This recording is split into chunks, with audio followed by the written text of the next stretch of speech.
Bom, então esse exercício é semelhante ao exercício anterior, a gente só mudou aí os valores das cargas, né? E mudamos a inclinação de uma dessas cargas.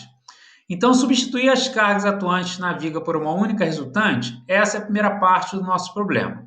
Como nós temos duas forças na vertical e uma força inclinada, eu vou decompor essa força nos eixos cartesianos para eu depois recompor e encontrar uma resultante, porque aí eu terei só forças na vertical e só forças na horizontal.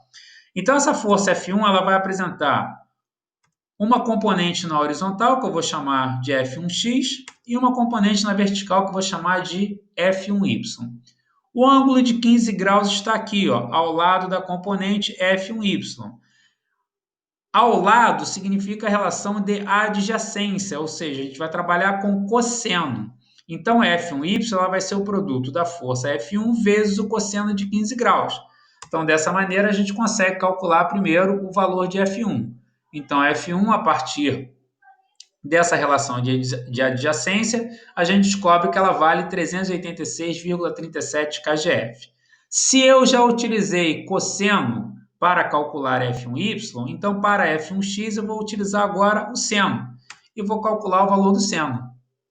Então, eu vou calcular o valor dessa componente. Então, essa componente vai valer 103,53. Então, notem, teve um colega aí que cometeu um equívoco e tinha trocado. Gente, faz o desenho. Se você fizer o desenho próximo da realidade, você já percebe, ó, F1x tem que ser menor do que F1y.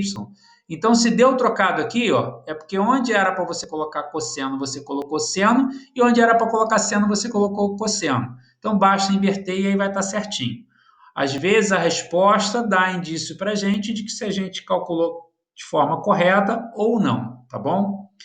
Bom, de posse disso, o que a gente vai fazer agora? Nós só temos essas três forças na vertical e uma única força na horizontal. Então, essa única força na horizontal é a minha própria componente da resultante na horizontal, é o meu Rx. Então, o meu Rx vai ser igual a F1x, que vale 103,53. Para determinar o valor de Ry, eu vou somar F1y com F2 com F3, que vai me dar um valor de 886,37.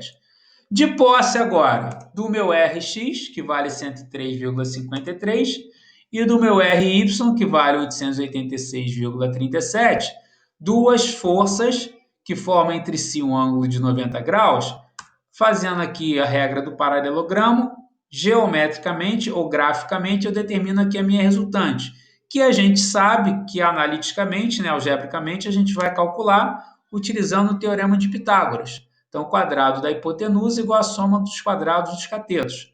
Substituindo os valores aí de Rx e de Ry, eu vou achar uma resultante igual a 892,40 kgf, ou 892,4. Bom, já temos o valor da minha resultante. Agora eu preciso analisar, né, qual o momento que é produzido por essas forças em relação ao ponto B, já que a minha referência é o ponto B, para que eu possa retirar essas forças e colocar essa resultante no lugar delas em algum lugar aqui em cima da viga, de modo que eu produza o mesmo momento que elas produziam em relação ao ponto B. Então agora eu vou analisar o momento.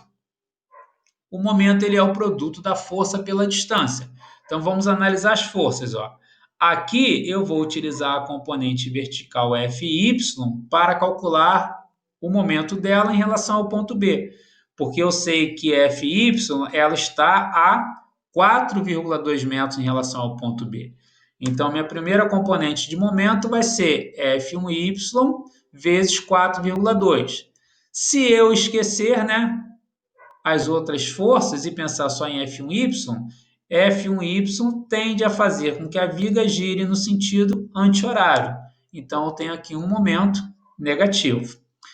A força F2 de 200 kgf, ela não produz momento em relação ao ponto B, porque ela está na direção do ponto B. Ou seja, a distância dela até o ponto B vale zero, então não produz momento. A força F3, ela está a 2,5 metros de B. Então, essa força vezes 2,5 metros vai me produzir um momento em relação ao ponto B. Agora, a força F3 em relação ao ponto B tende a girar no sentido horário. Então, esse momento a gente convencionou que ele seria positivo.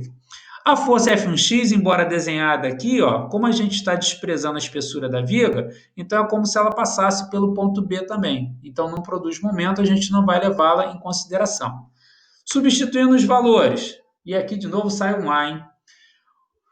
A força F1Y, que vale 386,37, e a força F3, que vale 300. Isso vai me dar um momento de menos 872,75.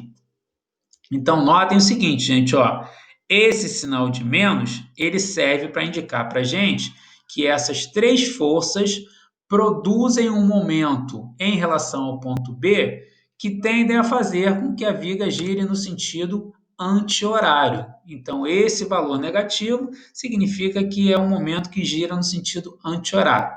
Se vai girar no sentido anti-horário, eu preciso verificar agora. Vou tirar essas três, porque eu já sei qual é o valor do momento que elas produzem, e vou colocar minha força R.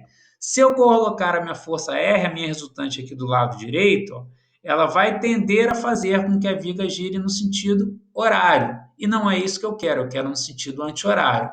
Então, significa que a minha força R vai estar aqui, ó, do lado esquerdo, porque do lado esquerdo, ela, em relação ao ponto B, ó, tende a girar no sentido anti-horário. Então, minha força R ela vai aparecer a uma distância x à esquerda do ponto B. Lá está a minha resultante a uma distância x que eu preciso calcular. Bom, se eu levar em conta agora essa resultante, eu preciso me lembrar que, na verdade, a componente vertical é que é utilizada para que eu possa determinar o momento dela em relação ao ponto B. Então, ao invés de trabalhar com a resultante, eu vou utilizar a componente vertical, que é RY, que vale 886,37. Então, para calcular o momento dessa componente em relação ao ponto B, vai ser RY vezes x. Então, voltando para a minha fórmula de momento, o momento é força vezes a distância, então o momento vai ser igual à força, que é RY, e a distância que vale x. Isolando o valor de x, que é quem eu quero determinar para poder posicionar a minha resultante. X vai ser igual, RY está aqui multiplicando, eu passo para lá dividindo. Então, x igual ao momento dividido por RY. E aí aconselhei vocês, ó, se eu já posicionei a força, já sei que vai produzir um momento no sentido anti-horário, não precisa colocar o sinal, porque o sinal é só para indicar para onde vai girar. Se não aparece um menos aqui no x, você vai achar que fez errado e vai jogar o x para cá. Ó. E aí a gente erra a questão no final. Então, trabalhando com módulo, eu vou ter que o x vai ser igual ao momento produzido, 872,75, dividido pela componente em y, que vai me dar uma distância de 0,98 metros ou 98 centímetros. E aí eu posso colocar lá minha resultante, que vale 892,40 a 0,98 centímetros à esquerda do ponto B.